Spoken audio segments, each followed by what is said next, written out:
ஒரு கொலை கொள்ளை அடித்து அதுல சம்பாதிச்சு என்ஜாய் பண்றான். என்ஜாய் பண்ணிட்டு அவன் இன்னொரு ஒரு கேங் மர்டர் வந்துட்டு பழி வாங்கக்கூடிய அவனோட எதிராளியால கொல்லப்படுறான். அப்படி இல்லைன்னா வந்துட்டு போலீஸால கொல்லப்படுறான். எப்படியோ ரவுடிஸ வந்துட்டு எலிமினேட் பண்ணிடுவாங்க, அழிச்சிருவாங்க. இந்த சமுதாயத்தெல்லாம் வாழவே முடியாது. அப்படிப்பட்ட ஒரு ரவுடிய அவன் பண்ணின அக்கிரமத்தெல்லாம் மறைச்சு அதை வந்துட்டு இவங்க படமா எடுத்து அவனை ஒரு ஹீரோவா எடுத்தா, அப்ப எல்லா இளைஞர்களும் நீங்க இவன மாதிரி ரவுடி ஆயிடுங்க நம்ம அப்படின்னு ஹீரோயிசம் பண்ண சொல்றாங்களா?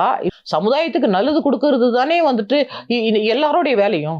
அது சினிமாவா இருந்தாலும் சரி, இப்ப ஊடகமா இருந்தாலும் சரி, போலீஸ் எல்லா துறையும் மக்களுக்கு நல்லது பண்ண இருக்குது. இந்த மாதிரி படங்களை இளைஞர்கள் பார்க்கலாமா?